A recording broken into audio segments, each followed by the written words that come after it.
gather, the vital importance of church attendance. Alam niyo, marami po mga Kristiyano, hindi po pinapahalagahan ito eh. Akala po nila basta kung kailan po sila magsimba, ganun lamang po. Ano po? Kaya tuloy, ang nangyayari po sila easily to be burnt out sa trabaho nila, sa pag-aaral nila, sa pamilya nila, kahit sa relasyon nila, nagkakaroon po ng burning out. Dahil, tayo po lahat ay very limited po yung stress natin, ay yung strength po natin. Tayo po ay napapagod. Kaya naman ang Diyos, napakabuti ng Panginoon, is amazing God. Kaya binibigyan niya tayo ngayon ng pagkakataon para magpanibagong sigla. Kaya sabi po ng Isaiah, those who wait upon the Lord shall renew their strength. Matutulad sila sa pakpak ng agila, lumipad man sila ng lumipad, di ba? Hindi sila mapapagod. Okay. The vital importance of church attendance. Sabihin mo sa katabi mo, mahalaga ang regular attendance sa church. Okay, ito po yung hango po dito sa babasahin po natin. Sabi po ng Hebrew 10:24 to 25, sigapin din natin isingin ang damdamin ng bawat isa sa pagmamahal sa kapwa at sa paggawa ng mabuti. Huwag natin kaligtaan ang pagdalo sa ating mga pagtitipon, gaya ng nakasanayan ng iba. Sa halip, palakasin natin ang loob ng isa't isa, lalo na ngayong nakikita natin malapit na ang araw ng Panginoon. Pray po muna tayo sa Lord. Sikipikin po natin ang ating mga mata. Ang maraming Diyos, nagpapasalamat po kami sa umagang ito, Lord, sapagkat muli po, O Lord, sasalubungin mo po kami, Panginoon, sa umagang ito, ng punong-punong kapahayagan mula sa iyo, Panginoon. Pangunahan po kami ng banal mong Espiritu, Lord, upang ang buong kaunawaan, Panginoon, ay mailagay sa aming isipan, O God, upang manawak po namin, Panginoon, na maunawaan ang mga pahayag po, O Lord, at tumarak sa aming mga puso. Maraming salamat po, Panginoon. Bantayan mo po lamang ang bawat kalagayan po ng aming Espiritu, Lord, upang hindi po ito ma-distract ng kaaway, O God. Salamat ang ilang Diyos. Tinatanggap po namin ito, kalakasan at tagumpay sa buhay po namin ngayon. Salamat, Panginoong Jesus. Balutin mo po kami ng iyong banal na dugo. At hayaan mong ikaw yung Diyos na maghari sa gawain ito, God. Salamat, Panginoon, sa iyong kapurihan. In Jesus' name, Amen. And praise the Lord. Okay. Sabi po sa atin dito, sa verse 25, sabi po dito, huwag natin kaligtaan ang pagdalo sa ating mga pagtitipon, gaya ng nakasanayan ng iba. Sa halip, palakasin natin ang loob ng isa't isa, lalo na ngayong nakikita natin malapit na ang araw ng Panginoon. First, natitignan po natin dito po sa verse 25, mapapansin agad natin, sabi po dito, gaya ng nakasanayan ng iba. Bakit sinabi kaya gaya ng nakasanayan ng iba? Ibig sabihin, not all, hindi lahat. Nakasanayan po talaga yung tinatawag na regular attendance in church. Yung lagi, yung palagian po nilang pagsimba. Hindi po lahat. And obviously, makikita rin naman po natin sa panahon natin na hindi po talaga lahat talagang palasimba. Meron po talagang hindi nagsisimba, merong very seldom, meron po naman very open naman magsimba. So, dito po pinapakita sa atin, dito may akda po dito, nasumulat po nito, na kailangan din po nasanayin po natin yung sarili natin as the command of God to every Christian believers to do regular attendance in their church. Okay. Ano po ba yung kahalagahan po nito? Regular church attendance is vital. Bakit po ba naging mahalaga po ito? Because it fulfills God's command. Unang-una, ito po ay bilin o tagubilin ng Panginoon. Isa po itong command na kailangan natin sundin. Tandaan po natin, tayo po ay naligtas sa pamamagitan din po ng pagsunod po natin sa ating Panginoong Jesucristo. Number 2, provides mutual spiritual encouragement para magkaroon tayo ng kapwa kalakasan ng kalooban. Para na sa pagharap po natin sa mga bagay na kinahaharap natin sa mundong ito, malakas tayo, may strength tayo, may panibagong sigla tayo. Hindi yung parang hinaharap lamang natin yung mga pagsubok natin sa buhay sa pamamagitan lamang ng sarili nating lakas. At alam naman po natin, hindi tayo magtatagumpay doon dahil ang problema lahat po ay nakapaloob sa Espiritu, hindi sa laman. Dahil ang gumagawa po nito, walang iba kundi ang ating kaaway, which is Satan. Kaya tayo may problema, kaya tayo kumbaga parang mayroong mga pinagdaraanan hindi maganda sa buhay natin. It is because of Satan, the author of sin. Kaya kung lalabanan po natin ito ng sarili natin lakas, hindi talaga tayo magtatagumpay. Hindi mawawala yung problema sa atin. Kaya ngayon, ang Lord, tinuturuan tayo sa pamamagitan ng ating regular church attendance para na sa ganun maturuan tayo ng Lord kung paano po natin didigmain ito at mapalakas ang ating kalooban. Number 3, protect believers from spiritual isolation. Para hindi po tayo yung maging katulad ng tinatawag na Kristiyanong walang pakialam. Kristiyanong makasarili. Kasi mula mo talaga ng mga sariling Kristiyano. Ang mga Kristiyano po talaga na kumilala, believers of Christ Jesus, ay magkakapatid po yan kay Kristo. At napakahalaga po ng tinatawag na fellowship. Kasi kung Kristiyano ka, wala kang fellowship, wala kang kaibigan, na kapwa mo na ng palataya mo, ay mapapagod ka rin, manghihina ka rin. Number 4, and unites the body of Christ for collective worship and growth. Ibig sabihin po dito, pinagkakaisa po tayo sa iisang katawan ni Kristo para na sa ganun sama-sama po tayong sumamba at lumago sa ating Panginoon Heso Kristo. And last, number 5 is, it put us past consumerism into active contribution. Upang maging aktibo po tayo na nagbabahagi ng mga bagay na meron tayo o kalakasan na meron tayo, karunungan o talento na meron tayo para maging active yung ating espiritu. Alam niyo po ba na kapag we have an active spirit, we cannot be defeated. Hindi po tayo matatalo ng kaaway. Kaya whatever troubles or storm that coming into you, alam niyo po, mapagtatagumpayan agad po natin na madali po yun. Why? Because we have an active spirit. Okay. Okay. Umpisan po natin yung pag-aaral po natin. The trend. Pag sinabing the trend, yung kalakaran po, pagdating po sa pag-church po natin, ano po? Ano po ba yung kalakaran ng isang Kristiyano pagdating po sa kanilang church attendance? Sabi nito, would you worship treat physical gathering as optional. Kung bagay parang option lang. At hindi talagang parang inobligahan tayo ng Panginoon. Pag sinabi kasing command, kailangan nating sundin. Hindi po optional. Ibig sabihin, wala kang choice doon, wala kang pagpili doon, kundi kailangan sundin mo yun. Kasi yung church attendance, yung pagdalo po natin ng pagtitipon ay command na kailangan natin sinusunod po yun regularly. Favoring private or digital only pay. Yung kapag parang kung ano lamang po yung parang mag-isipan mo, halimbawa mag-isipan mo, oy, masipag ako ngayon, mag-church ako ngayon. Parang feel ko ngayon na banal ako, mag-church ako. Hindi po gano'n, ano po? Okay, the truth, yung katotohanan. God designed spiritual life to be practiced in a shared community, not in isolation. Kaya nga hindi na pwede na i-practice po natin, mag-isa lang tayo, ano po? Kailangan po yan doon sa talagang kinandak ng Panginoon, which is the church. Ito pong church na ito po yung gathering of all believers. Dito tayo pinagsasama-sama. We are collective in one worship. Hindi na pwede halimbawa, ako, believers of Christ, kayo, believers of Christ, and then mag-worship ako pag-isa lamang. So, pero mahalaga din po yung tinatawag na individual devotion. Mahalaga din po yun. Pero, ang kalakasan po natin is better than one. Ibig sabihin po nito, sabi nga po, 2 is better than 1. Mas higit na malakas kung mas marami. Mas mahigit na masaya kapag marami. Di ba yung sabi ng mundo, the more the merrier, di ba? So, doon mas higit na parang nararamdaman ng Lord na mas marami, mas massive, mas malakas yung impact, mas powerful yung worship po natin kung tayo po ay nag-worship na tinatawag na collective worship. At hindi po yung isolation na sinasarili lamang po natin. Basta believers of Christ, basta ako mananampalataya ni Kristo ako tapos. Wala po tayong dapat gano'n.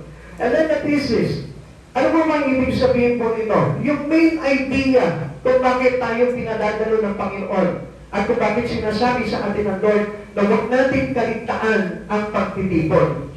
People church attendance is not religious choice. Ibig sabihin po ito, hindi po itong mga-religyoso gawain lamang po, no? Uy, dahil religyoso po, mag-church ako. Hindi naman po gano'n. But, A lifeline God uses to sustain, sharpen, and sanctify His people.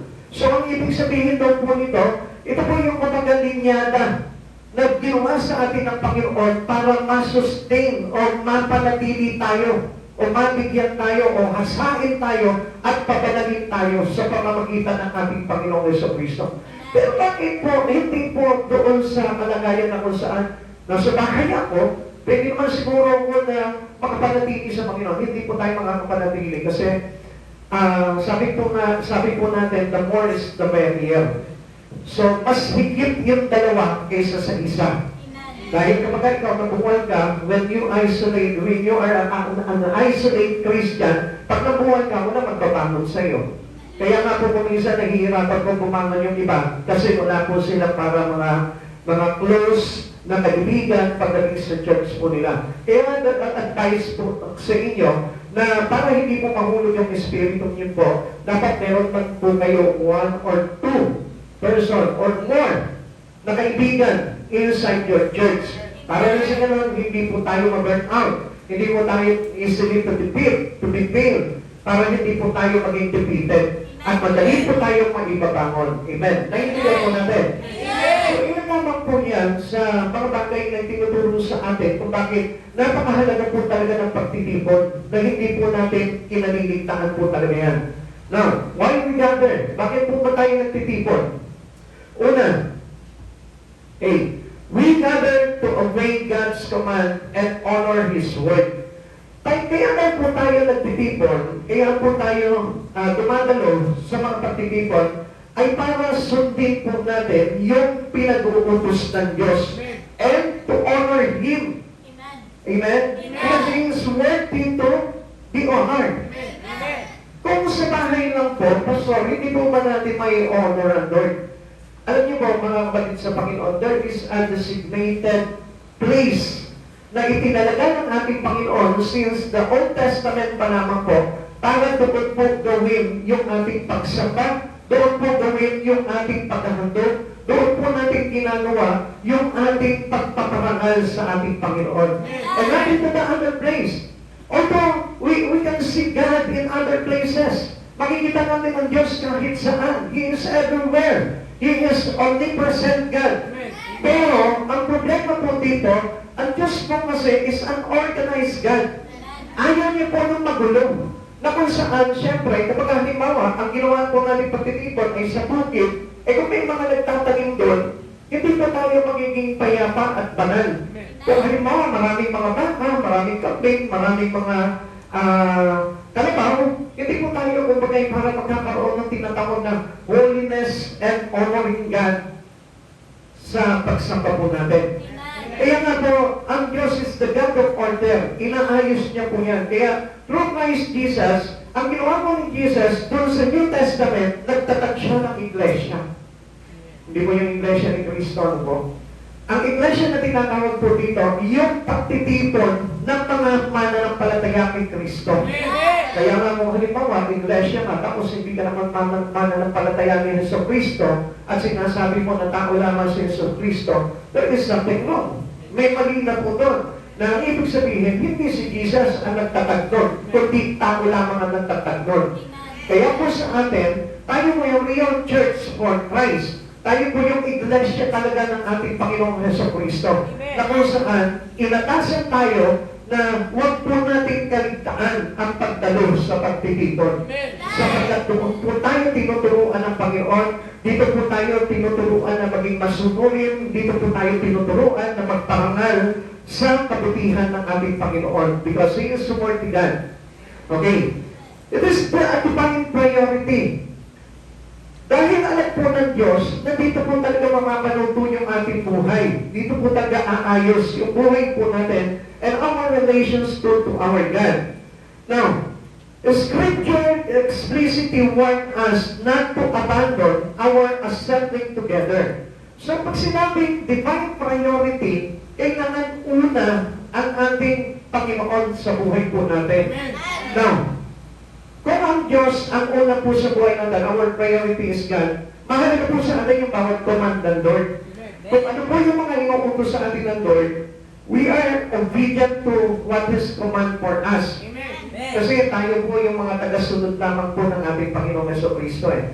Kaya nga dito, malinaw at tiyak po dito na binabalaan po tayo, pinapaalalahanan po tayo ng Panginoon na huwag po nating baliwalain o isang tabi yung ating mga gawain, yung ating pagsamba sa ating Panginoon. Okay, ulitin po natin yung sinabi po sa aklat po ng Hebrews chapter 10 verse 25. Huwag nating kaligtaan ang pagdalo sa ating mga pagtitipon. This is a command, not by man, but God itself.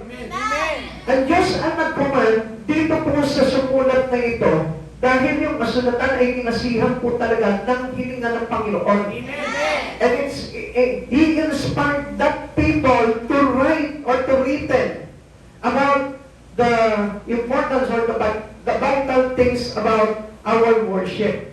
Kaya nga po mga kapatid sa Panginoon, kaya nga po talaga na tayo po yung maging masunurin. If you are believers to Christ Jesus, you need to be obedient to God. Amen. Or else, kapag lagi po natin hindi sinusunod palagi ang Panginoon, ano po? Yung lagi po natin, kumbaga parang, hindi po natin, kumbaga parang, sinasalungat natin yung mga bagay na sinasabi sa atin ng Lord, we are not the followers of Christ. Amen. We are not the believers to Christ. Kaya nga mahalaga na makita po natin kung ano yung mga bagay na iniutos sa atin ng Panginoon. Amen. Okay, a moisture of obedience. Ano po bang ibig sabihin ito? Kung mga isang saloobin po ito, na tayo po ay kailangan maging masunurin sa Panginoon. And we cannot obey God if He is not our priority. Kaya nga mahalaga na priority mo on Lord eh. Pansinin mo. Halimbawa, kapag priority mo yung pamilya mo, hindi mo ba ang focus mo nasa kanila? Kapag priority mo yung trabaho mo, hindi ba nagiging masunurin ka doon sa mga bagay na pinagawa sa iyo sa trabaho? Pag priority mo yung eskwelahan, yung pag-aaral mo, hindi ba nandun yung pagsunod mo? Then ito po yung pagkukulang po natin. Yung ating saloobin, pagdating po sa obedient, ay hindi katulad ng sa physical na buhay na pamumuhay natin. Sa pamumuhay natin physically, tayo nagiging masunurin sa trabaho natin, nagiging very excellent po yung pagtatrabaho po natin, nagiging parang Model of the Year, pagdating po sa company po natin, Employee of the Year, Employee of the Month, parang gano'n po tayo dahil nagiging maganda yung ating response pagdating sa trabaho po natin. Pero, because God is not our priority, kung bakit ang hirap po talaga ng tao na sumunod sa ating Panginoon. And simply, if God is not our priority, hindi po tayo makaka-inherit ng kaharian ng Diyos. Hindi po tayo magiging tagapagmana ng kalwalatian ng ating Panginoon. Kaya nga that's why, ang Lord tinuturuan tayo maging priority natin ang Panginoon at sinusunod natin. And a simple command of God na hindi po natin dapat na kagitaan yung ating mga pagdalo sa pagtitipon is showing to God that we are obedient. That He is our priority in life. Kapatid sa Panginoon, ganun lamang po kasimple yun. Yun lamang po yung kumbaga parang maliit na favor na hinihingi ng Lord sa atin. Parang sinasabi sa atin ng Lord, Anak, give me a favor. Gawin mo ng pabor sa mga bagay na ito. Sabi ng Lord sa atin, huwag natin kalitaan ng pagtitipon. Pero parang nahihirapan tayo, no po? Parang ang hirap kong gawin. Parang sinasabi natin, Lord, you are not my priority because I have my business, I have my work, I have extra thing that I need to do. Parang pinakikita natin sa Lord, parang we insult God, nawawala tuloy yung honoring Him as worthy God. Nakita niyo po ba yan? Amen. Kaya nga, doon sa ating pagdalo ng pagsapa po natin sa pagtitipon, doon natin maliit na napapakita that we honoring His worthiness. Parang hindi natin sinasabi sa Lord, kapag hindi tayo nag-church, no? Parang hindi natin sinasabi sa Lord, Lord, you are worthy to be honored. Parang sinasabi natin, you are unworthy, Lord. Even though hindi ako nagsisimba, Lord, kasi mas may higit na mahalagang bagay ako na ginagawa kaysa sa'yo. Grabe, no? Kung iisipin natin, parang ganun pala yun, parang insulto pa na sa Lord yun. Parang sinasabi mo, Lord, you are not worthy. Because you are not my priority. Hindi ikaw yung dapat na inuuna ko kasi mas mahalaga itong bagay na ito eh. Although para sa atin, hindi naman ganun, pastor eh. Mahalaga naman sa atin ng Diyos. Kaya nga kailangan show it up to God. Amen. Ipakita mo ng buong puso na talagang ang Diyos po yung ating sinusunod sa buhay. Kaya nga, meron po tayong isang saloobin ng pagsunod po sa ating Panginoon. Ano sabi po dito ano? Prioritizing God's house reflects our love and submission to His authority. Na kapag ka talagang nagmamahal ka pala sa Panginoon, kailangan dinadalaw mo siya doon sa kanyang tahanan. Kapag ka nagmamahal ka pala sa Panginoon, kailangan pinapasailalim mo yung iyong sarili sa kapangyarihan ng Diyos. Basta handa naman ako doon sa bagay ngayon kasi mahal ko ang Diyos at ako na kayo nagsasubmit doon sa authority ng Lord. Come hindi po ganun kadali yun. We need to give Him approve. Kasi kailangan patunayan natin sa Panginoon na talaga, we are really, He is really on our heart. Nandito talaga siya sa puso mo. Na kapag in-open mo yung puso mo, makikita yung pangalan ni Jesus Christ. Hindi yung pangalan lang ni Christ. Hindi yung dollar sign, peso sign, million sign. Hindi po yun na makikita sa atin. And usually kapag ang tao po ngayon, even Christian, pagka binuksan mo yung puso niya, iba yung makikita eh. Ano makikita niya? Yung trabaho niya. Because that was his priority. Ano makikita niya? Yung kanyang kasintahan. Amen? Kasi yung kasintahan niya, yung kanyang dog, yung kanyang boyfriend, eh hindi naman din sa isipan eh. Pero ang Lord nakakalimutan. Minsan nga, di ba? Uy, may pasok na, dalan mo ko ng ganito. Hindi niya nakakalimutan. 3 weeks na walang pasok. Pero hindi nawag din sa isipan niya po yung habilin sa kanya ng kanyang kasintahan. Amen? Naiintindihan po natin? Amen! Pati yung speaker natin ayaw pumayag eh. Hindi niya rin priority ang Lord. Lakas mo konti. Sige, lakas mo ba? Yan, okay. Praise. O, sige, okay na yan. Sabi po dito, prioritizing God's house reflects our love and submission to authority. Na kailangan po talaga na pinapahalagahan po natin yung pagdalo ng pagtitipon. Ikaw ba, pinapahalagahan mo yung pagtitipon? Amen! Lagi ka ba nag-church? Ayun, nahati na, no? Kanina pag sinabi natin, pinapahalagahan mo ba ang pagtitipon? Ang lakas eh. Amen! Tapos ang sinabi mo, ikaw ba talaga pinapahalagahan mo? Nahahati. So, ibig sabihin, to yourself, na talagang hindi ganon. Bakit? Because God is not our priority. Sa i-deny man natin o aminin po natin, gusto ko po na malaman po ninyo na hindi naman po talaga natin priority ang Lord.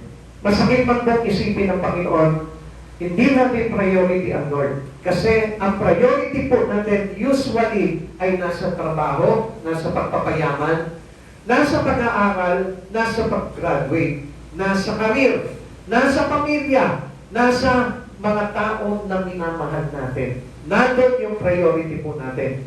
Kaya nga ang Diyos naghihinagpis ang kalooban niya. It's so very sad. Kasi siya nagsakripisyo siya eh. Tayo lahat priority ng Lord. Kaya nga po tayo iniligtas ng Panginoon eh. Kaya nga, ang pagpapahalaga po sa pagdalo po ng pagtitipon ay pagpapahayag po yan ng tinatawag ng malalim na pag-ibig sa ating Panginoon. Amen! Kaya, syempre, halimbawa, alam po natin ito, lahat po tayo, dumana po dito. Kapag ikaw na-in-love ka, yung tinatawag na true love, sino mo dito yung nagkaroon na ng true love? Tingnan niyo, pati yung mga may asawa, wala pa rin true love, oh. Kapal na. Ibig sabihin, hindi pa rin yan yung talaga totoong mahal nyo. Asa pa nga, yung mga may true love? Ha? Parang yung iba eh, sinusumpa na yung mga asawa nila eh, hindi na makataas eh. Di ba, obviously, pag true love, makikita mo talaga na nandun talaga, nadandan mo talaga, di na naman, kung kayo parang, kahit na unspoken ka, doon sa pag-ibig mo, ramdam na ramdam eh. Amen? Amen? O hindi maramdaman? Ha? dahil hindi talaga mahal. Ganun po kaya? No, actually ganito po yan. Ang basihan po kasi, pagdating sa true love po talaga, pagdating sa aming Panginoon, makikita mo lahat ng bagay sa Lord mahalaga. Amen? Amen. So, kaya na kapag true love, lagi mong kasama eh. Amen? Hindi mo maiwan pagka true love. Uy, Pastor, medyo alanganin tayo yata dyan ha.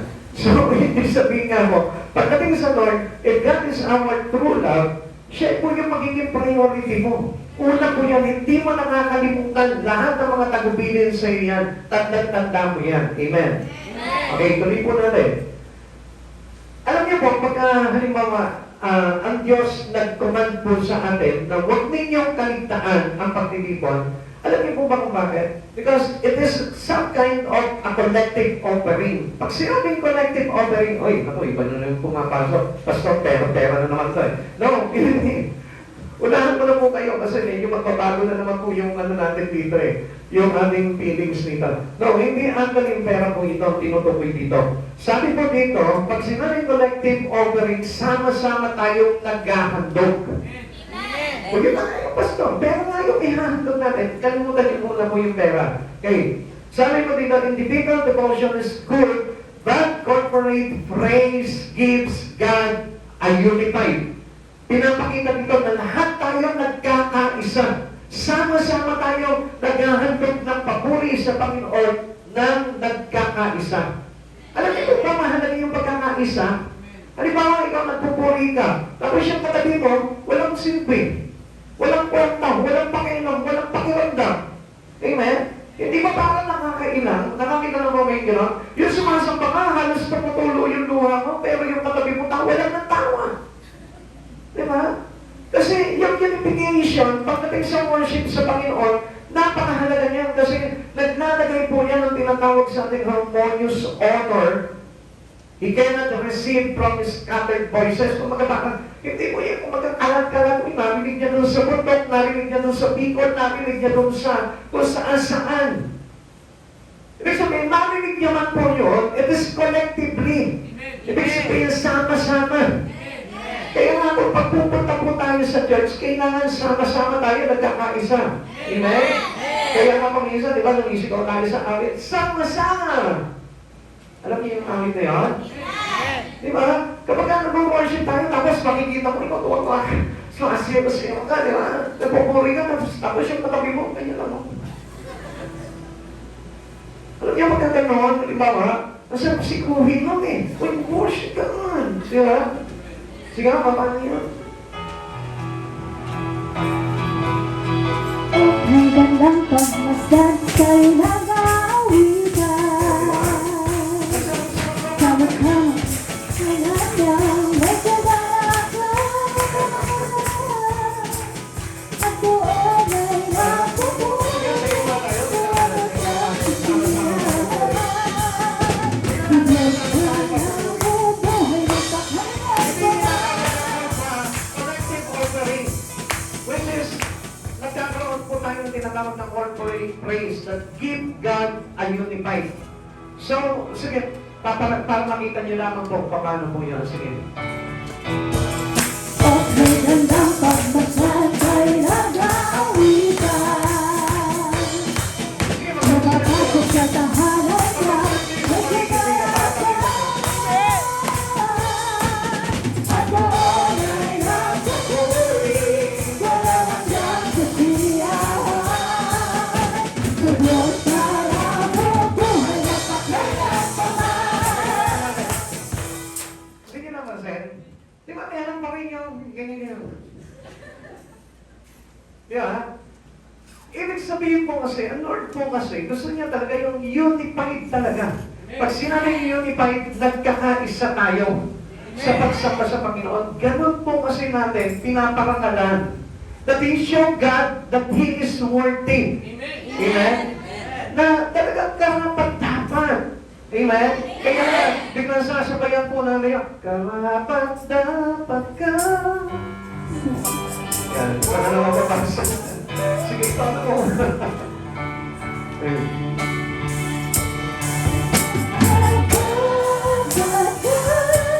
Sa aking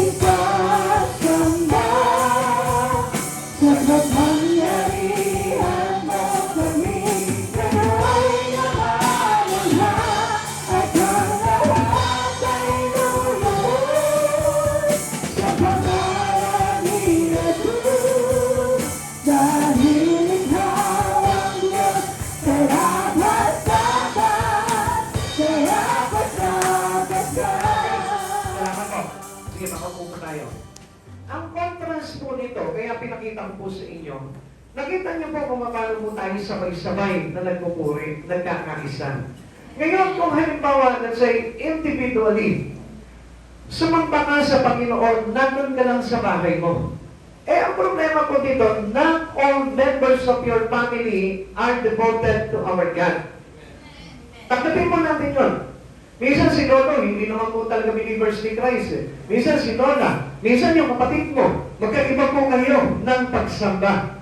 So habang ikaw nagpupuri ka sa Lord, damang-dama mo yung presence ng Lord, ito na yung kapatid mong makulit na hiwala na hindi naman believers ni Christ, binatungan ka ngayon.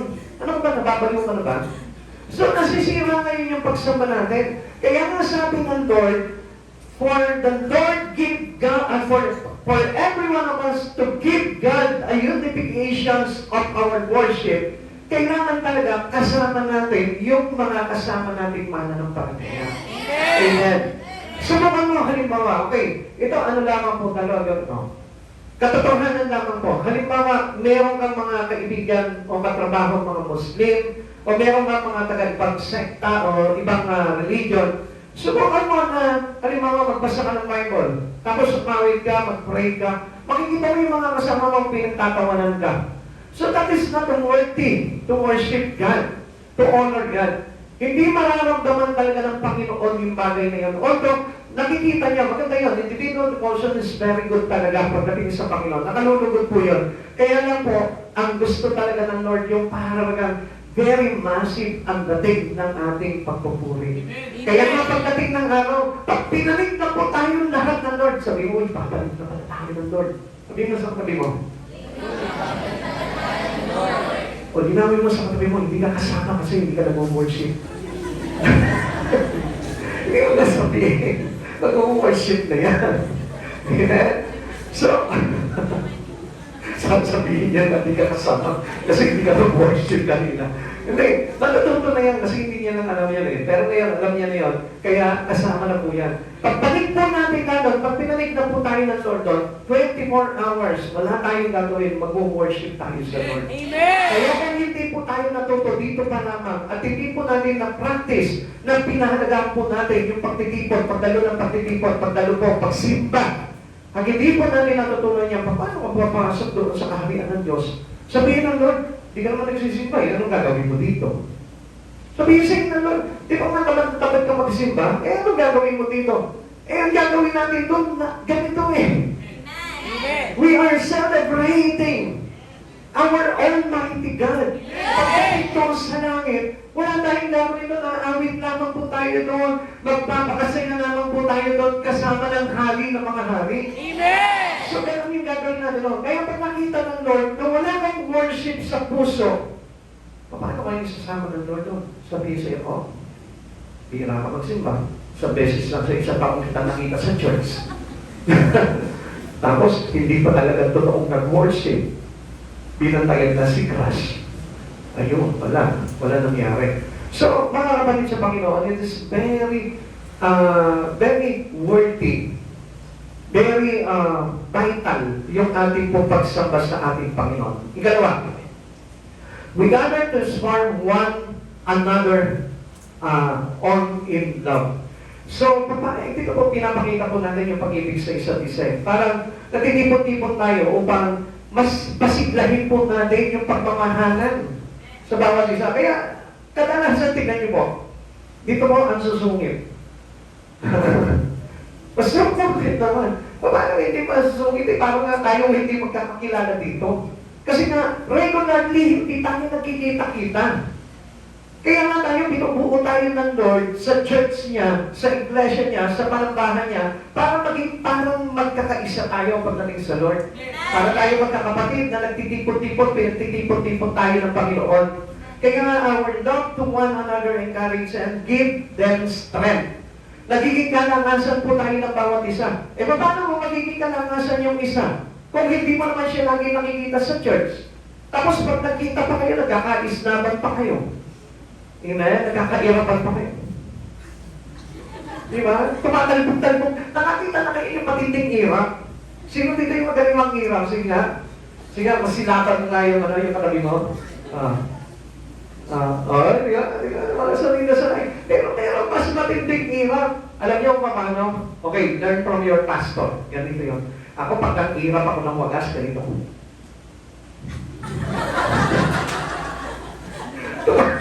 Nagpa-bounce. Sumuha. Sige, irama mo yung katabi mo. Nagpa-bounce. Oo. Masunurin kayo. Sa ganyan. Masunurin kayo. Dapat ganun din tayo sa Lord. Pumirap na. Tumatalbog tayo. Hirap eh. Ayan. Kasi nga, ang gusto talaga ng Lord, yung bang tayo po mismo, yung pag-ibig po natin sa bawat isa, sa mga kapatid, sa Panginoon, ay talaga nagiging benefits to other. Nagiging parang kagamit-gamit o pakinabang sa lahat. Amen? Kaya po tayo nagtitipon sa church para lang sa gano'n, ibahagi po natin yung pag-ibig sa isa't isa. Sabihin mo sa katabi mo, magbahagi ka ng pag-ibig mo. Yan. At alam niyo kung anong tawag po doon? It is an active encouragement. Sabi po, diba ng Hebreo chapter 10 verse 24, tell us to consider how to stir up one another to love and good deeds sa pag-ibig at sa mabubuting gawa. Basahin natin sa Tagalog. Sabi po dito, Hebreo 10:24, sigapin din natin gisingin ang damdamin ng bawat isa. O, gisingin mo yung katabi mo. Yan, ay, mamaya ka naman tulog. Sige, gisingin mo. Tingnan mo. Wala kayong pakialam doon sa mga natutulog kasi hindi nyo sila love. Amen? Kasi yung pagtulog natin, hindi po tayo nakakarinig po talaga ng kalakasan mula sa salita ng Diyos eh. Kaya sabi dito, sigapin din natin gisingin ang damdamin ng bawat isa sa pagmamahal sa kapwa at paggawa ng mabuti. So, alam niyo po ba yung tinutukoy dito? Yung pagdalo po natin sa gawain ay para tayo po mismo maturuan tayong maging benepisyo yung buhay, pag-ibig at pagmamahal natin para sa iba. At alam niyo kung ano na-break po niya? It breaks our Christian isolation. Yung pagiging makasarili. Yung pagiging sarili mo lamang yung iniisip mo. Kaya kapag halimbawa nag-church yan, makikita mo sarili lang iniintindi niyan. Wala akong pakialam sa inyo, basta ako nag-worship ako sa Lord. Hindi ganun ang pagsamba. Kailangan lang ganyan talagang great fellowship with one another. Yung showing or parang sharing our love to one another. Ganun po yun. Yun po yung nakakapag-encourage, nakakapagpalakas ng kalooban. Subukan mo, sige, mag-encourage ka without love. Kaliwala. Amen? Kaya nga kadalasan napapahamak pa, nalalaglag pa eh. Pagka walang pag-ibig sa puso, yung mag-encourage sa'yo. Pero kapag nag-encourage sa'yo, punong-puno ng pagmamahal, punong-puno ng pagmamalasakit. Kumbaga yung parang benefits to others yung kanyang pagmamahal. Makikita mo, papakinabangan talaga at lalakas talaga yan. Now, kasi alam niyo kung bakit? Ang Lord po kasi natatakot talaga doon sa tinatawag na isolation. Yung isolation na yon, usually it is the deceiver Satan to every believers. Gusto niya soloista ka lang. Gusto ng kaaway na ito na hindi ka nakikiisa, hindi ka nakikihalubilo, hindi ka nakikipagkaibigan, hindi mo itinuturing na kapatid o magpagmamalasakit sa puso mo. Yung bawat kapatiran, every believers of God should be your deepest brothers and sisters. Malalim yung kanilang pagtuturing mo sa kanila. Now, meron po kasing delikado po dito pag sinabi ng pagiging makasarili. Ano po ba yun? The danger of isolation. Walking alone makes a believer prone to what? Deception, discouragement, and spiritual coldness. Tandaan nyo, pag wala kayong kaibigan dito, wala kayong mga pagmamahal sa bawat isa dito, ito po yung kadalasan nangyayari sa atin. The deception of Satan, discouragement to your life, and spiritual coldness. Kaya tayo pinaglalamigan. Kasi bakit? Kasi walang nagpapalakas sa atin eh. Solo kasi tayo eh. Kaya kapag nalaglag ka, solo ka lang. Pero kapag mayroon kang 5, 10, matatalit na kaibigan dito sa church na ito, makikita mo kapag medyo lumungkot ka lang, ramdam ka na nila. Amen? Hindi ka napapansin, kapag ang pastor nakikita ka agad, bakit kaya malungkot to? Bakit kaya? Ano kaya nakaramdaman ito? Tatanungin ka na agad. So, meron din po yung pagdating sa ating mga magkakapalit, madali mong maramdaman yung nararamdaman nila. Whatever pains you have in your heart, Nararamdaman yan dahil may nagmamahal sa'yo. Amen? Uy, parang meron na nakaka-relate dyan, ano mo? Nararamdaman yung sakit dahil umiibig. Amen? Pero ganun sa mga kabataan, ramdam niyo yung pain ko. It's hurting. Kasi may binanggit ka sa akin, masakit eh. May mga ganun eh. Amen? Pero ang totoo nun, hindi naman talaga siya affected. Nag-affected lang siya. Ramdam mo yung sakit ko. Ramdam ko. Nalulungkot ako sa kalungkutan mo. Pero wag ka, hindi niya naman alam kung anong problema. Problema lang lang, hindi nag-almusal. Amen? Pero ngayon, nakikisaw-saw lang sa kalagayan mo. Pero ang totoong pagmamahal nga, pag meron tayong pagmamahal sa isa't isa, at hindi po tayo yung tipo Christian isolation, there's no danger about that. Amen. Hindi tayo madadaya. Hindi tayo parang madali po tayo masiraan ng kalooban. Hindi po tayo magkakaroon ng kalamigan pagdating po sa ating espiritu o sa ating relasyon sa ating Panginoon. At yun yung po pinakadelikado po doon. Yung tayo po mismo ma-isolate tayo ng kaaway. Isolation's based under the captivity of Satan to your life. Kapag ka naka-isolate ka, yung wala kang pakialam, yung halimbawa nagsisimba ka dito, tapos wala ka man lang nakakakwentuhan, wala ka man lang nakakabanting, wala ka man lamang nakakapenoship, basta simba ka lang, tapos mamaya uwi ka na, wala ka man lang nakausap dyan. Amen? Yung iba nga, hindi ka hihiwalayan dito hanggat hindi nakukuha niyo yung istorya ng buhay mo eh. Samantalang yung iba naman, napaka-secret na yung secrecy ng buhay niya, talagang takot-takot. Ayaw malaman na malakas siya kumain. Ayaw na malaman na mag-astos siya. Di ba? Yung parang gano'n na mo. Kasi getting to know each other very well. Para na sila, we share yung, parang kung ano yung mga failures mo, yung mga downfall mo, yung mga naglagay sa tagumpay, na i-share mo yun kasi bahagi ka at benepisyo na sa iba yung buhay mo. Amen? Not to construct chismis. Hindi naman po ganun eh. Kundi para maging kalakasan kung ano yung mga bagay na napagdaanan mo sa buhay na ito. Amen? Amen. Sabi po ng Kawikaan 18 verse 1, ang taong nakasarili ay umihiwalay sa karamihan at salungat sa lahat ng tamang isipan. Kaya tuloy, hindi tayo nagkakaroon tinatawag na yung kanina na napagin po natin that we are unified in Christ. Ayaw kasi ng Lord nung hati-hati eh.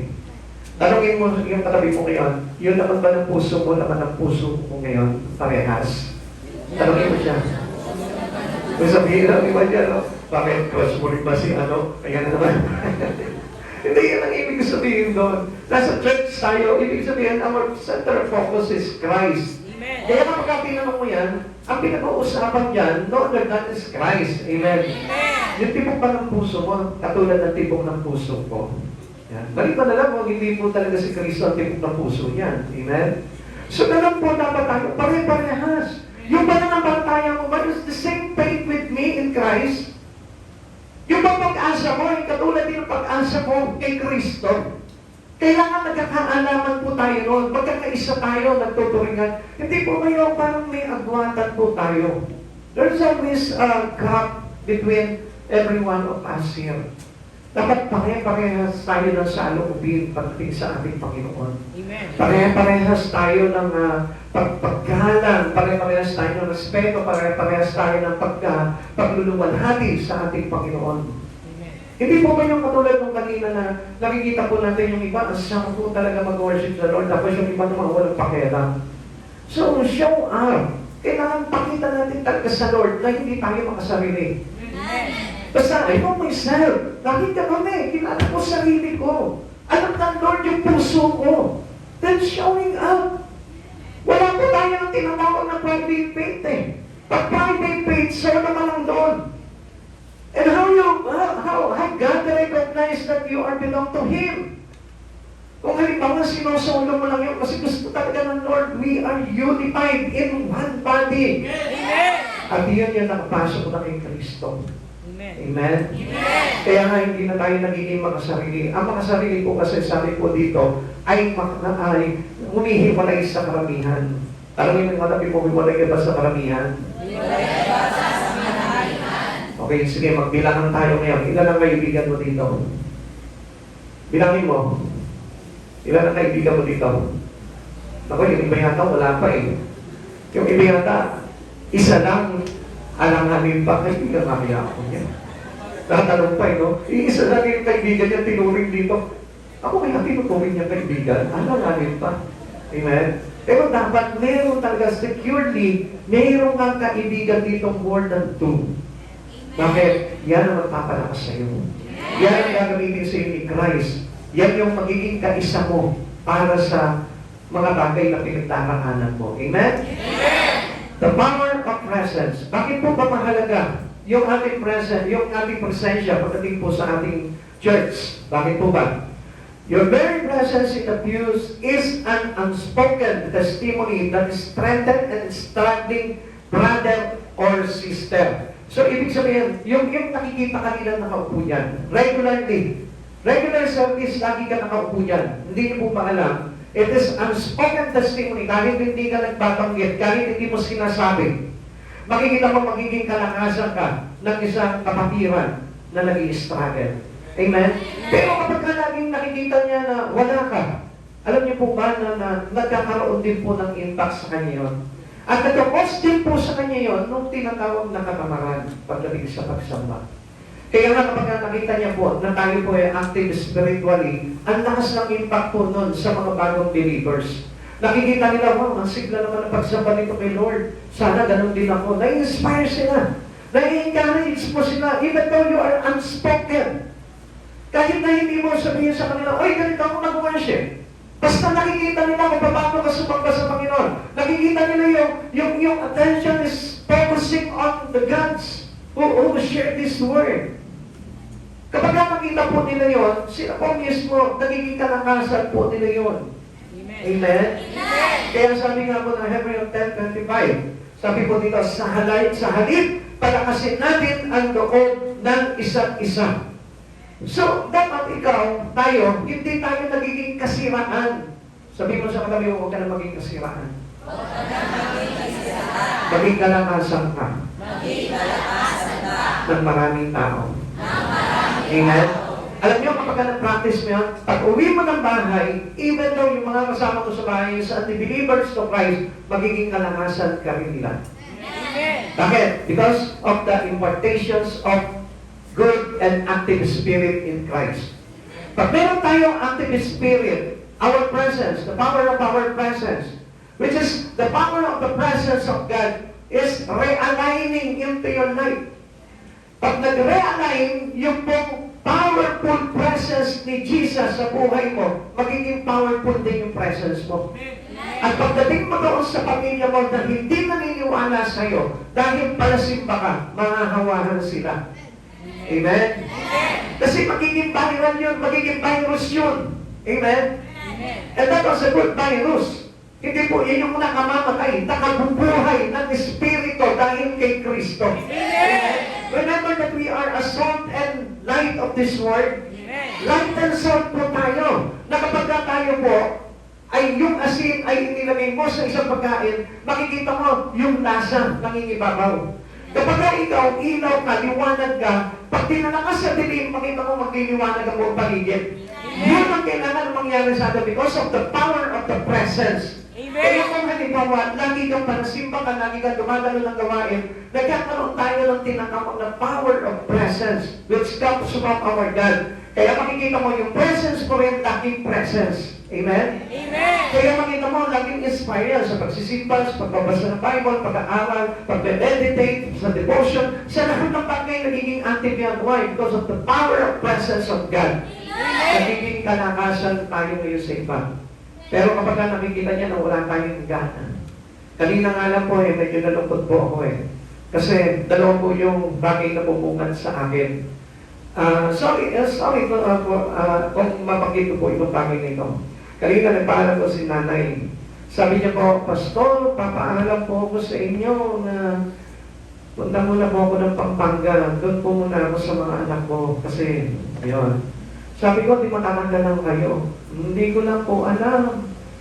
Alam niyo, yun naman po, it's give discouragement. Even though, sabihin natin, hindi naman kita alam eh, hindi naman ka, pero I treat you as mine.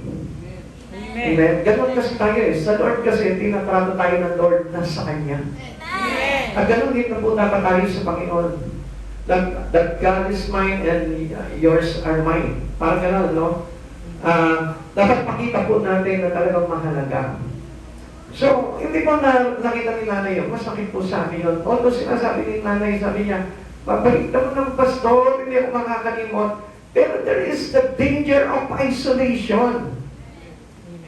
Pagka na-loss yung presence po natin, doon sa church na kinakapanaligan natin, napakahirap po nun. There is always a danger. Amen. At yun po yung kumisang hindi alam ng iba. At meron naman pong isa, sorry gusto ko naman po talaga na, hindi naman po ako magpapangit ang pangalan. Sabi niya, tinanong siya ng isa, sabi niya gano'n, bakit wala yung ano mo? Tapos sabi niya naman, napuyan. Tapos sabi niya po gano'n, mamaya na lang doon sa atin, sa ano. So, hindi niyo po alam, that must give discouragement to your pastor. Kasi, maintindihan niyo po yun, yung bagay na yun. Masakit po talaga yun. Kaya nga, sa halip sabi po dito, palakasin natin ang loob ng isa't isa. If I am your preacher, if I am your pastor, and I felt discouragement, so how much more you? Di ba? Kung ako na nga, pastor na nga ako eh. Nadi-discourage pa ako in a simple words na sasabihin mo sa akin. Nagkakaroon ako ng panghihina doon sa bagay na yun. Eh, paano pa po kaya kayo? Di ba? Parang, hindi niyo po ba naisip na napakahalaga po kasi yung presence po natin. Yung, alam niyo po, para sa aming mga pastor, yung nakikita po namin kayo nag-church actively, regularly, ang sarap sa pakiramdam po nun eh. Pero kapag nakikita namin, nawawala kayo, kamusta naman? Hindi ba kayo mga si ganito? Alam niya, nagtatanong na po agad ang pastor. Inaalam na po namin kung anong dahilan. Bakit daw? Bakit wala ako si ganito? At mabuti naman, nakakakuha naman po kami ng balita dahil doon sa ibang mga kapatiran. Buti na lang, meron pong malasakit po yung ibang mga kapatid po natin. Ano po? Inaalam din po nila yung kalagayan kung bakit. So yun po yung kahalagahan po noon. At ang Panginoon po kasi, He's always watching us. Dahil nakatingin po sa atin ang mata ng Diyos. Na gusto niya po yung hindi tayo nawawala sa paningin niya. Pastor, nawawala ba tayo sa paningin ng Lord? Yes, when we got sick. When we giving away or stray away from Him. Pag tayo nalalayo sa Kanya. Pag tayo nawawala ng gana sa Kanya. Pag tayo po yung pinaglalamigan na sa Kanya. Pag tayo ay nawawala ng prioridad pagdating sa Kanya. Nawawala tayo sa paningin ng Diyos. Kung ako na pastor lamang, na tao lamang, nasasaktan yung damdamin ko, at nasisiraan ako ng kalooban, how much more our God? Nakita niyo po kung paano yung ultimate sacrifice na ginawa ni Lord para sa atin? Hindi niyo po ba nararamdaman yung sakit sa kalooban ng Diyos? Na supposed to be, if you are Christian, having the Spirit of God, naramdaman mo yung kung ano yung nararamdaman ni Lord. Naintindihan niyo po? Because you have the Spirit of Jesus. Dapat nararamdaman mo kung ano yung nararamdaman ni Lord. Kung nasasaktan siya doon sa mga bagay na ginagawa mo. Kung natutuwa siya, kung nalulugod siya doon sa mga bagay na ginagawa mo. Kung napaparangalan mo ba siya, nararamdaman ni Lord yun. And the same as too, dapat nararamdaman din natin kung ano yung nararamdaman ni Lord na every time na nawawala tayo sa gawain ng Panginoon. And I tell you, and straight to the point, na kapag ikaw pinanlalabigan ka, ang Lord nasasaktan. At hindi na nasasaktan. Nakita niyo po ba yung blood that shredded from His whole body? Na nakapag po talaga yung kanyang buong katawan. Kaya nga nagkaroon ng crimson red, amen? Kaya nga po, nabalutan po siya ng kanyang dugo. Kapatid sa Panginoon, gusto ko po na malaman po ninyo, it is because of the hardship because of terrible pain na naramdaman po ni Jesus dahil sa kasalanan ng tao. And I want you to know this, na every time na hindi ka magpapahalaga sa Diyos, ang sakit sa kalooban ng Diyos na dapat sana maramdaman mo rin yun. Naway magkaroon po tayo ng pagpapahalaga sa Panginoon. Kasi ang Diyos nagpahalaga sa atin. Amen. Yung tulugan mo lang siya agad, na hindi ka na magpe-pray, sabihin na lang ni Lord noon, nararamdaman niya na hindi nga lang mahalaga dito sa anak ko. Isa, kapag hindi ako nakakapag-pray, dahil sobrang pagod na, nakakatulog na lang ako. Tapos, parang gigising ako ng Lord. Sabi niya, sandali bago ako matulog, kausapin mo muna ako. Di ba, makikipag-usap ako sa Lord. Kahit nakahiga ako, nakikipag-usap ako. Sa isipan ko, kinakausap ko ang Lord. Siya, sabi ko sa kanya, yung mga bagay na pinadaraan ko, kung ano yung mga bagay na na-experience ko the whole day, kinukwento ko sa kanya. Para kami magkaibigan. At gusto ko po na gano'n din po tayo. Ituring nyo na close friend ang Lord sa buhay nyo. Huwag yung porkit napagod kayo sa trabaho, natulog ka na lang, ang Lord naghihintay pa sa iyo. Nakausapin mo siya. Kaya nga there is power in Christ's presence. Amen. Kaya tayo nagiging weak spiritually, it is because the absence of the power or presence of God. Kaya kapatid, huwag natin baliwalain ang Diyos sa buhay natin. Make Jesus as your priority in your life. Amen. And number 3, we gather for mutual sharpening and growth. Kaya po tayo nagtitipon-tipon para kapwa po tayo hasain sa isa't isa at lumago tayo pare-pareho. Kapatid, sa Panginoon, mahalaga po ito. Dahil kung hindi po talaga tayo, halimbawa, dumadalo ng gawain, paano po tayo mapapalakas? By our own? No. Hindi tayo lalakas. Kasi we can tolerate our mistake sometimes. Aminin po natin yan. Kasi sometimes, alam nyo, tayo po mismo sa sarili lang natin, napatolerate po yung sarili natin, okay na to, tanggap ni Lord to. Kaya nga mahalaga yung meron po tayong mga close friend dito Yung totoong kaibigan. That rebuke you from your mistake. That rebuking you from your sin.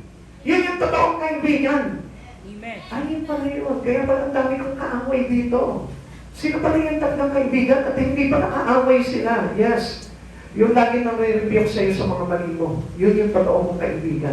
Amen. Hindi niya nagtotolerate sa'yo na nagsasabi sa'yo, ang ganda mo naman, pero hindi naman. Di ba? Yung comfort you with lies. Yun po yung ibig kong sabihin. Yung nagsasabi sa inyo ng kinocomfort ka, pero kasi numaling na naman yung pag-comfort niya, okay lang yan, tatat ng Lord yan. Naunawaan ka ng Lord. No, hindi po ganun yung talagang totoong kaibigan. Kaya nga po tayo nandito ngayon para magpanangasan tayo, hasain tayo ng Lord at lumago tayo pagdating sa ating relasyon sa ating Panginoon. Kaya sabi nga po dito, iron sharpening iron. Ang nagpapatalas po sa bangkal ay kapwa niya bakal. Spiritual maturity happens best in close contact with other imperfect believers. So, mas maganda po yun. We are all imperfect. Nakikita natin yung mga imperfectness natin through other. Amen? Kasi sa sarili mo, minsan hindi mo na makita yung imperfectness mo Hindi mo na makita yung mistake mo. Hindi mo na makita yung mali sa'yo. Amen? Kaya nga, lahat po tayo dito, para na tayong babae. Para tayong female na dito. Wala na male. Wala na mali. Amen? Hindi nyo nakuha, no? Joke lang yun Masyado na kayo naging seryoso Spell male. M-A-L-E. Basahin mo sa Tagalog. Mali. Okay ako, female na tayo dito. Kasi tayo yung tama na palagi. Amen? Tanongin niyo asawa mo, babae, di ba lagi kang tama? Hindi, joke lang po yun. Minsan si tatay din, yung lalaki rin laging tama Amen?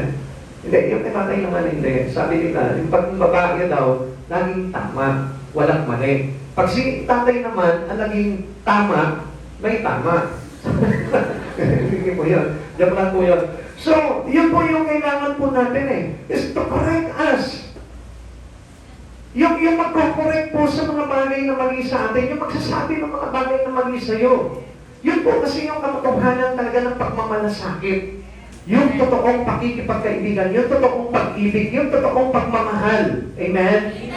Kaya kapatid, kailangan po natin yung kapwa mananampalataya natin. Kaya nga, alam niyo mga kapatid sa Panginoon, especially yung mga bata, na kayo, meron may mga kaibigan, which is unbeliever. Kaya nga sabi po ng Biblia, we have no, wala tayong kumagay parang kaugnayan sa mga unbelievers, sabi po ng Biblia. So, ang kailangan po natin is yung pong kapwa mananampalataya po natin. Although, we reach them, na inaabot po natin sila, pagka-unbelievers, inaabot natin sila, pinapakilala natin sa Panginoon. Yun po yung ating business with them. Pero, yung pakikipagkaibigan, ito unbeliever, there is a danger. Laging mayroong panganib po doon. Amen? At ano po yung panganib doon? Baka to distract you on the things in Christ Jesus. Baka mamaya sila yung makapag-encourage po sa atin o mag-discourage po nila tayo into our belief in Christ Jesus. Kaya nga po iniingatan tayo ng Panginoon eh. Okay, sabi po ng Kawikaan chapter 27 verse 17, bakal na nagpapatalim sa kapwa bakal at isip ang nagpapatalas sa kapwa isipan. Sino po yung magtuturo sa kapwa niya Kristiyano? Sa kapwa niya mananampalataya? Come on, kilala niyo po? Yung kapwa mo rin mananampalataya. Amen. Hindi ka matuturuan ng mga bagay kay Kristo nang hindi mananampalataya ni Kristo. Kapag halimbawa, hindi mananampalataya ni Kristo yan, iba yung kanilang Diyos na sinasamba. Paano kanilang i-encourage about Christ Jesus? Kaya tuloy, nagkakaroon ng kaguluhan sa isipan po natin. Kaya ang dami po mga pumapasok na mga wrong beliefs. Kasi marami pong mga aral na narinig ka. Yun po yung napakadelikado po dun eh. Kaya nga, we are sharpened by our own iron. Kung ikaw bakal ka, dapat ang magpatalas sa iyo bakal. Kung ikaw Kristiyano ka, dapat ang nagpapatalas sa iyo ay kapwa mo mananampalataya kay Jesucristo. Amen. At kailangan po, we are functionally both used for the benefits of others, Christian. Amen? Amen. Now, ano po ibig sabihin nyo? Dapat we are functioning as body. Tayo po lahat, nagkakatulungan tayo. Tayo po lahat, meron po tayong parang ginagampanan sa bawat isa. Nagiging kalangasan ka ng katabi mo, nagiging kalangasan ka ng mga kasama mo dito. Every member has a spiritual gift, an absent member leaves a functional gap in the local body. So nagkakaroon po ng tinatawag na functional gap. Anong ibig sabihin po dito? Kapag absent po palagi tayo at hindi maayos na gumaganap sa tungkulin, nawawalan po ng tamang balanse yung tinatawag na body of Christ. Nasisira yung tamang kilos galaw ng body of Christ. Akala niyo po ba yung pag-absent mo, hindi apektado ang buong congregation? Affected po yan. Kaya kapatid sa Panginoon, magkaroon ka ng malasakit sa pangiran. You must have love for everyone. You must have compassion. Amen. Magkaroon tayo ng tamang pagmamalasakit po sa bawat isa. Okay, ulitin ko po sa inyo, yung umabsent ka. Pastor, sino ba ako dito sa church na ito? I am no one. Come on, hindi. Mahalaga ka sa church na ito. This is a church of Christ. Amen. This is one body. It is the body of Christ Jesus. Kaya mahalaga ka kay Kristo. Kung sa ibang church, walang pakialam sa iyo. Dito sa church na ito, kapag umabsent ka, nagdurugo ang puso ko. Amen? Tawagin mo nga yung katabi mo, kapag wala ako dito, magdurugo ang puso mo. Pag sumagot yan ng hindi, bakit? Kasi mawawala na rin ako dito. Kailangan ikaw nasasaktan siya pag nawala ka. Yun po yung tinatawag na one in Christ Jesus. Amen. Nag-iisa na naman po tayo kay Kristo. Amen? Amen. Nararamdaman niyo po ba yun? Amen. Na kapag halimbawa yung katabi mo ay hindi na nag-church, masasaktan ka ba? O matutuwa ka ba? Ibig sabihin nun, hindi ka kay Christ. Dapat hindi ka matutuwa kapag nawala siya.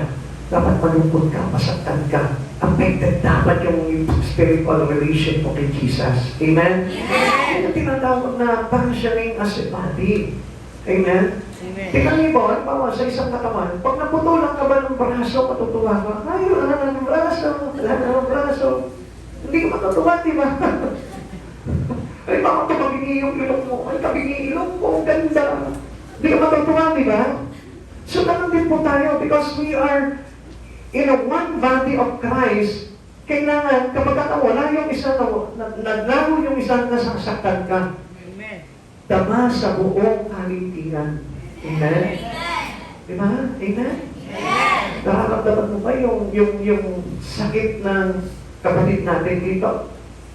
Hindi, wala tayong pakialam. Hindi tayo gano'n. Tandaan mo, yung lagi na lang absent ka, ang sakit mo sa buong church.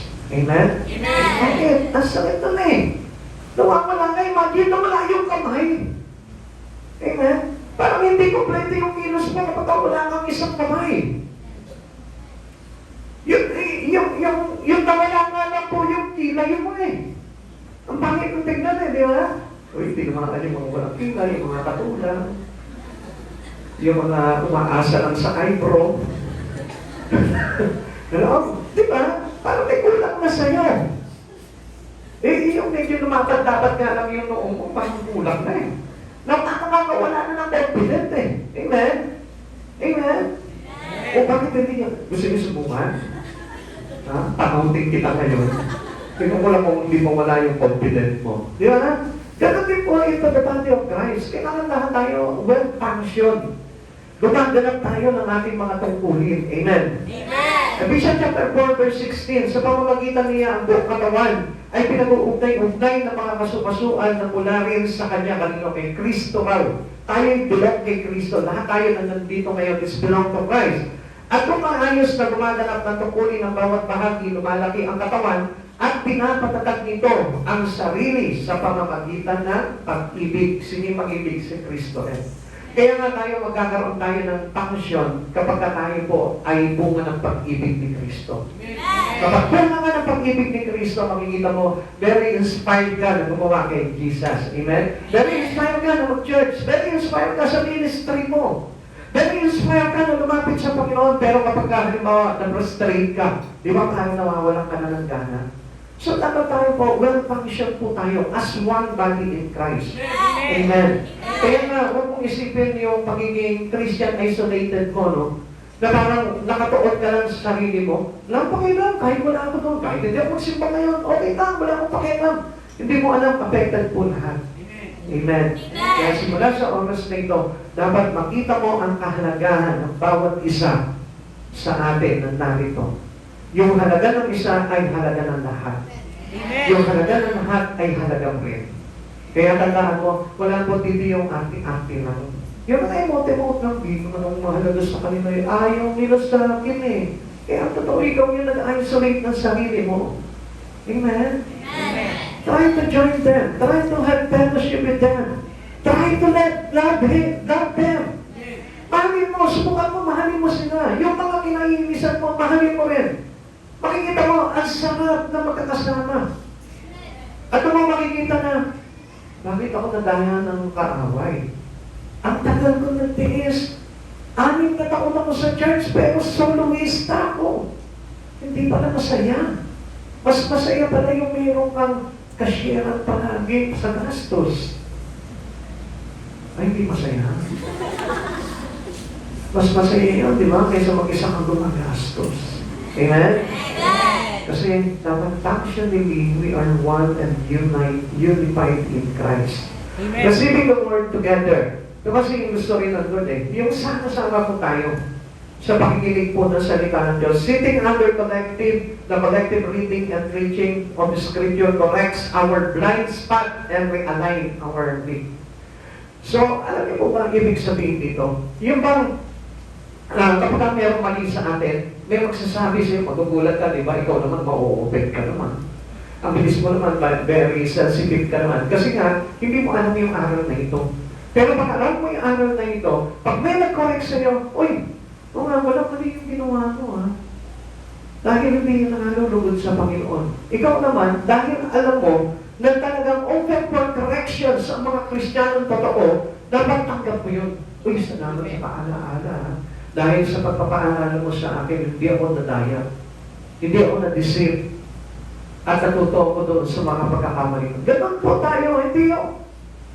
Medyo may nasabi lang sa itatandaan mo yan. Babalikan kita. Hindi pa tayo tapos. Di ba? Hindi na po, ganun ang kalagayan po natin. We are one. Magkakaisa po tayo. Kaya nga, para po tayo isa magsama-sama po tayo sa pakikinig po ng salita ng Diyos, pag-aaral po ng mga preaching ng salita ng Diyos, doon po nakokorek po tayo sama-sama. Amen? Amen? Okay, natapos din. Sabi mo sa katabi mo, natapos din. Okay, yun ang hinihintay nila. Okay, the call to commitment. Shift your mindset from what do I get out of it to who do I serve by being there. Tanggalin mo na sa isipan mo yung, ano mapapala ako dyan sa pagdalo-dalo niyan? Tanggalin mo na sa isipan mo yun, delete it. Virus lang yun eh. Na hindi magkakaroon talaga ng magandang pag-iisip pag ano lang kaisipan mo. Ang isipin mo ngayon is, who do I serve by being there? Sino ba yung mapaglilingkuran ko kapag dumalo ako doon? Sino yung mapaglilingkuran ko? Hindi yung mapapala ko, hindi yung makukuha ko, kundi sino ba yung mapaglilingkuran ko sa pagdalo ko sa gawain ng Panginoon? And then, our action step, kailangan ganito po. Yung ambag po na gagawin po natin. Make an uncompromised commitment to plant yourself faithfully in your local church body as the day of Christ approaches. Hanggang sa dumating daw ang Panginoon, kailangan maging tapat po tayo. At actively, dapat lagi po tayong nakatanim doon sa church na kinabibilangan po natin. Amen? Amen. Hindi ipag-ipag-ipag ng church. Hindi tayo magiging tapat doon. Pagkaalam mo, dumating ang Panginoon, tapos napunta ka na, lumipad ka na naman doon sa bagong church, hindi ka nakakalog naman doon. Ang hinahanap ng Lord is yung ating pagiging tapat pagdating doon sa local church na pinaglagyan sa atin. Yung bang gumawa tayo ng tinatawag na patatag at walang pag-aalinlangang pasya na tayo po'y nananatili na nakaugat doon sa ating pinaglagyan ng ating Panginoon. Para sa pagbabalik ng Panginoon, nandun tayo. Pagkakatan niyo tayo doon, sariwang-sariwa na kumunga, malago. At yun po yung dayunin ng Panginoon kung bakit ang Lord po mismo gusto niya na tayo po ay laging panagian na dumadalo sa gawain niya. Amen. At alam na po natin itong mga bagay na ito. Salamat po sa Panginoon dahil mayroong mga aral na ganito na kung saan nagpapaliwanag sa ating isipan kung gaano kahalaga yung ating pagsasama-sama na pagsamba sa ating Panginoong Jesucristo. Tayo po lahat ay tumayo sa Panginoon.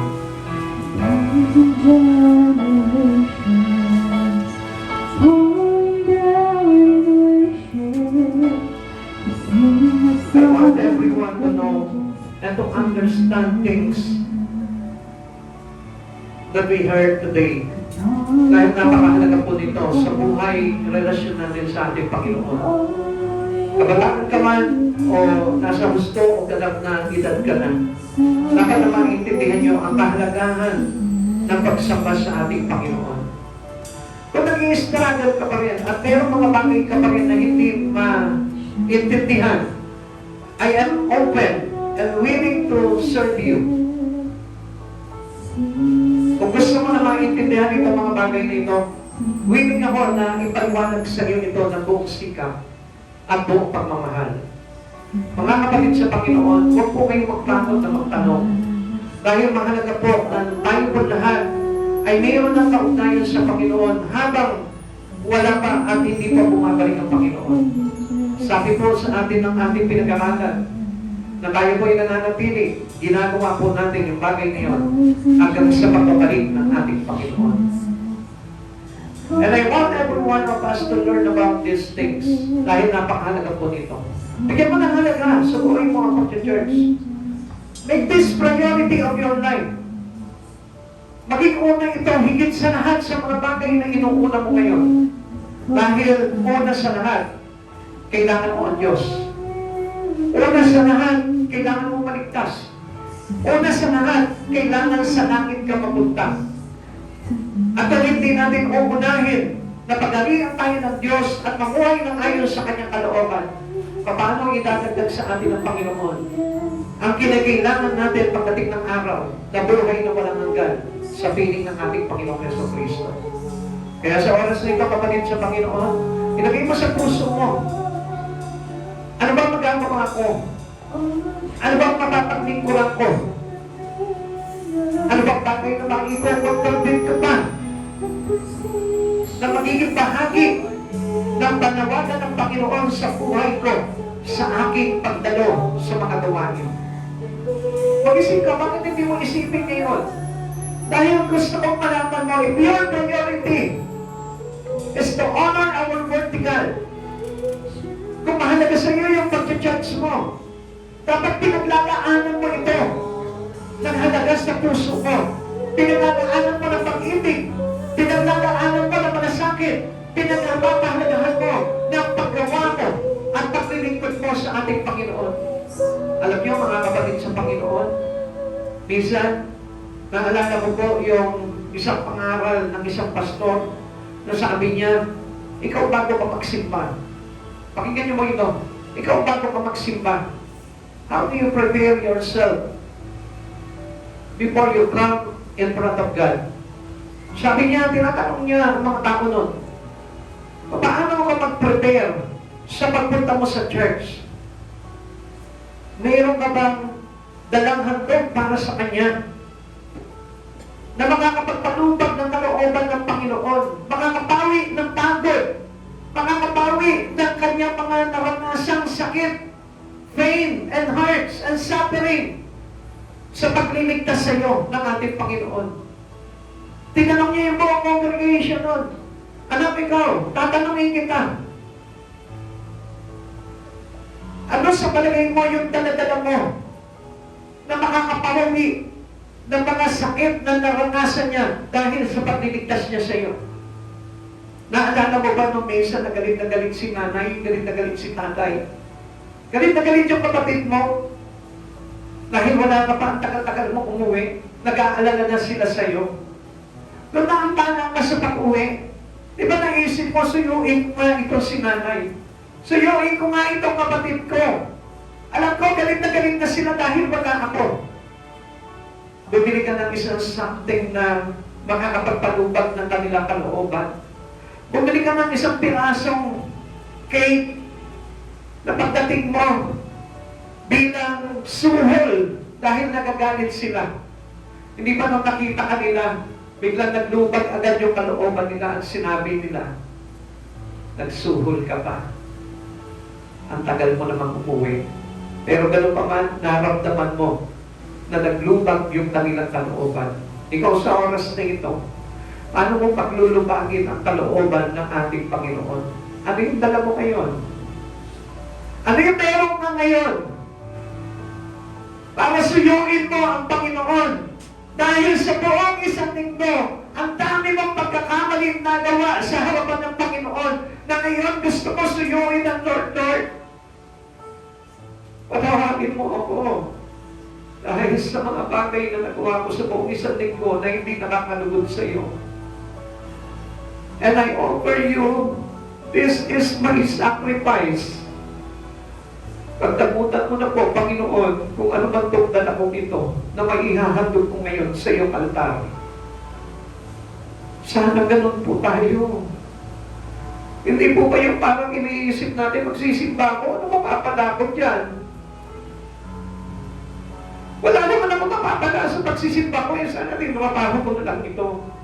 Sana nag-review na lang ako. Baka nakapasa pa ako doon sa mga exam ko. Kapatid, baguhin mo yung iyong mentality. Our Christian mentality, as a believer to Christ Jesus, ano naman yung maihahandog ko sa aking Panginoon?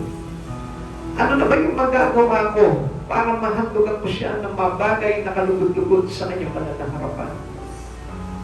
Kung matagal ka man nawala, dapat marunong ka sumuyo sa Panginoon. Kung pinanlamigan ka man at nakabalik ka, dapat marunong ka sumuyo sa Lord. Tinuruan tayo ng Panginoon na sumuyo doon sa mahal natin sa buhay.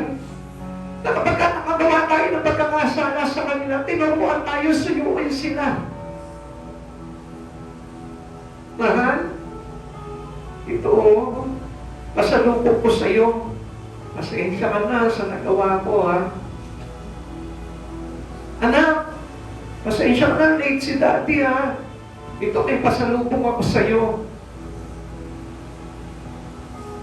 If you love your family, ginagawa mo yung bagay na yun. If you love God, gagawin mo rin sa Lord yun. And that was part of our collective worship. Kaya tayo pinagsama-sama ng Panginoon para makatawi tayo sa Lord. Para pasalamatan natin siya. Para iparamdam sa Kanya that, Lord, I still love you. From the deepest, Lord, mahal kita eh. Hindi kita ayaw ipagpaligkain sa Lord. Minsan, Lord, nakakabala ako sa trabaho ko. Sorry, Lord, ah. And this is not my presence to you, Lord. Pagtagutan mo itong bagay nito, Lord. Ang tagal ko nawala sa iyo, Lord. Tagal ko kumabsent. And this time, Lord, nandito ako. Bawi ako sa iyo, Lord. Bawi ako sa iyo. Bawi ako sa iyo. Kailan ka babawi sa Panginoon?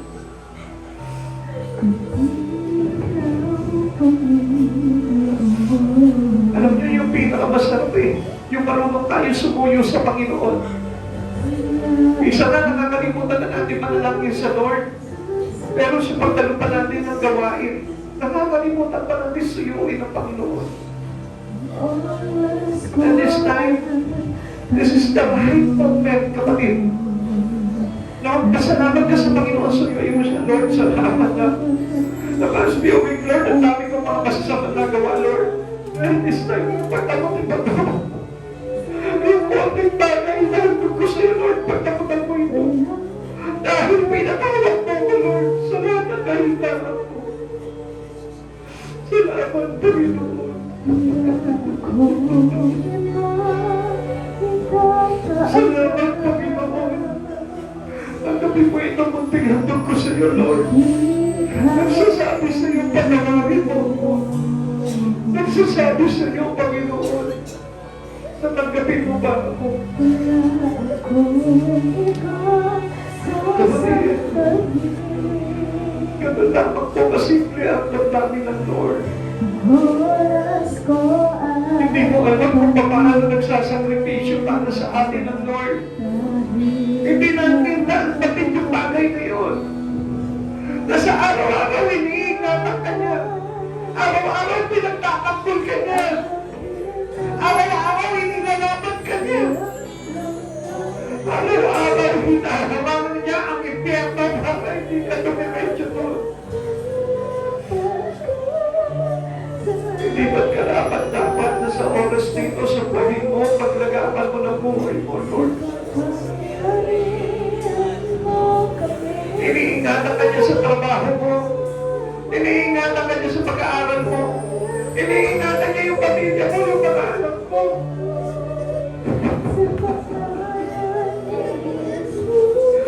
Sa labi-labang kasalanan, Lord. Iniingatan mo pa rin kami. Hindi ba napakabuti ng Diyos dito? Na isang bagay lamang po at simpleng bagay ang gusto ng Lord. Yung marunong ka sumuyo sa Kanya. Paano ka sumuyo sa Panginoon? Come on. Hinihintay ng Lord kung paano siya susuyuin ng isang katulad mo na nagpapasalamat ng puso na magkaganakan sa oras dito.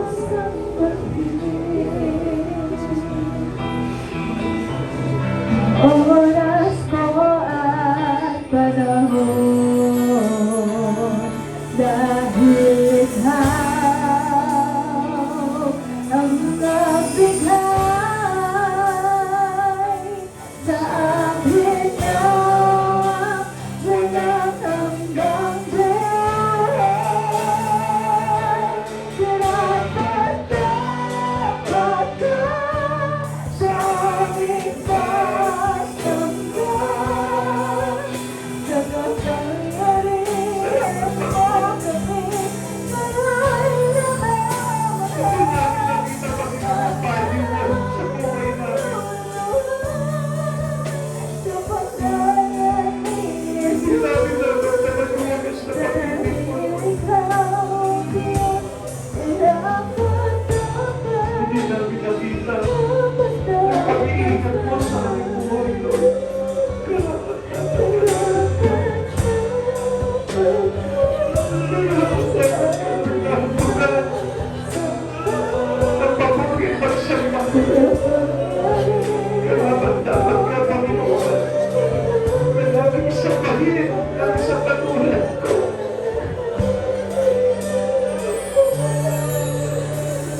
Papasalamat kami, Panginoon, sa oras nito, Lord.